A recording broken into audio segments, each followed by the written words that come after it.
आपका क्या नाम है? हमारा नाम विपिन पाल है जी। राष्ट्रीय संस्कृति पार्टी का राष्ट्रीय अध्यक्ष हूँ। ये स्वामी प्रसाद मौर्य में रामायण पे लिखे दोहे पे जो प्रतिक्रिया दी है, उसके विषय में आप क्या कहेंगे? उसके विषय में हम क्या कहेंगे, और जो लोग जान रहे हैं समझदार लोग, तो ये जो मौर्य जी आज बात कर रहे हैं रामायण में लिखे दोहे की, तो हम तो सीधे सीधे ये कहना चाहेंगे कि ये मौर्य जी क्या इनका जन्म आज ही हुआ है क्या? अभी तक कहाँ थे ये? इन्होंने राजनीति की, राजनीति करके ये मंत्री बने, ये भाजपा में भी गए और इतने ऊंचाई तक ये राजनीति करते करते इतना समय हो गया। इनका कोई आज जन्म तो नहीं हुआ है। हमारे हिसाब से लगभग इनकी 55 से 60 साल के लगभग उम्र हो रही होगी या 50 साल होगी। तो हम यही कहना चाहेंगे कि आदमी आज के समय में 18 साल के बाद वो समझदार हो जाता है। और जो ये रामायण की बात कर रहे हैं, तो ये और क्या ये रामायण कोई आज थोड़ी ना लिख दी गई है, ये तो बहुत पुरानी लिखी हुई बात है, बहुत पुरानी रामायण है। तो जो ये आज मौर्य जी को रामायण में लिखे दोहे पर जो ये तीखी टिप्पणी कर रहे हैं, तो हम इन तो यही कहना चाहेंगे कि अभी तक ये कहाँ थे? क्या अभी तक इन्होंने रामायण नहीं पढ़ी? और अगर नहीं पढ़ी, अभी इन्होंने रामायण पढ़ ली, तो हम तो यही कहना चाहेंगे कि अगर ये बहुत ज़्यादा रामायण के बारे में जानकार बन रहे हैं, बहुत ज़्यादा समझदार बन रहे हैं, तो ये अपना एक दूसरी रामायण लिख दें। लेकिन ये यहाँ पर सिर्फ और सिर्फ जनता को भ्रमित करना, जनता में द्वेष फैलाने का काम कर रहे हैं।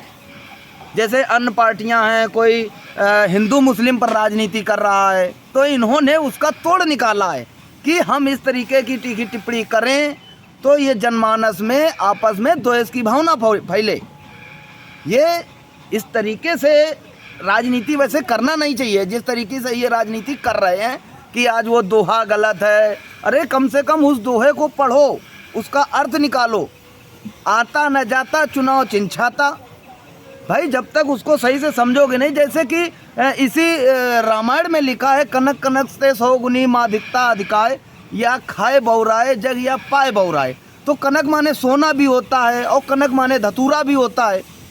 तो मायने ये रखता है कि आप समझदार कितने हो, आप उसका अर्थ कितना सही निकाल रहे हो।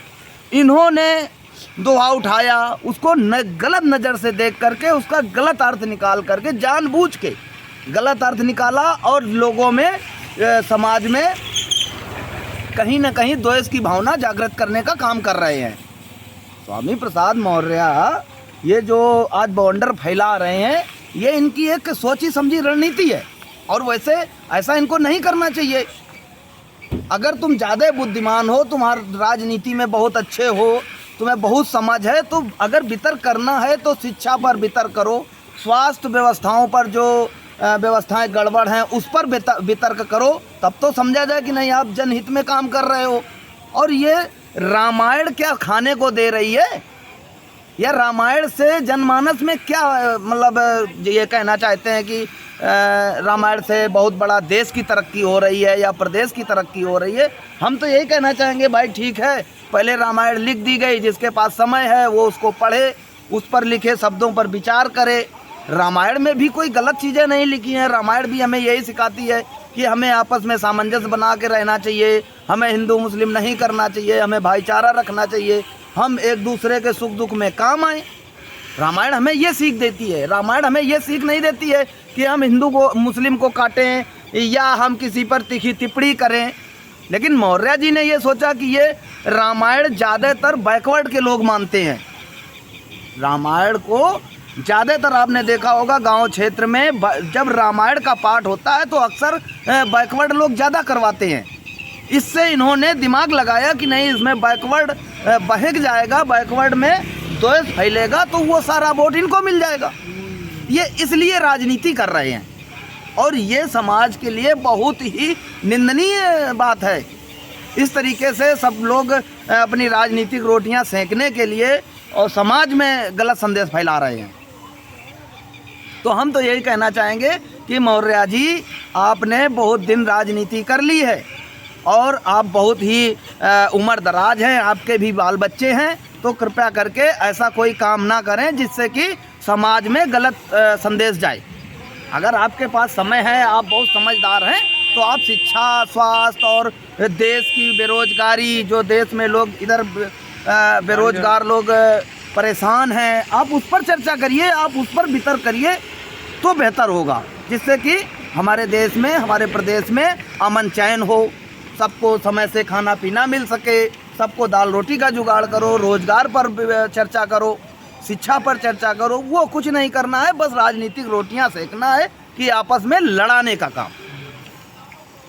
अच्छा, आपकी पार्टी क्या काम कर रही है गरीबों के लिए और जनता के लिए? देखिए, ये राष्ट्रीय संस्कृति पार्टी है और हम सब लोग तो इसी प्रयास में हमेशा लगे रहते हैं कि भाई किसी के साथ कोई जास्ती ना कर पाए। कहीं पर अगर कोई व्यवस्था है और उस पर सरकार की नज़र नहीं पड़ रही है तो हम वो सरकार तक पहुंचाने का काम कर रहे हैं। हम सरकार तक सूचना पहुंचाते हैं कि भाई इस मोहल्ले में पानी की व्यवस्था गड़बड़ है, इसको सही कराया जाए। हम उस विभाग के अधिकारी से मिलते हैं, उसको सूचित करते हैं, उसको बताते हैं कि नहीं भाई, ये काम अगर करवा दिया जाए तो ये जनता के हित में होगा। ठीक है।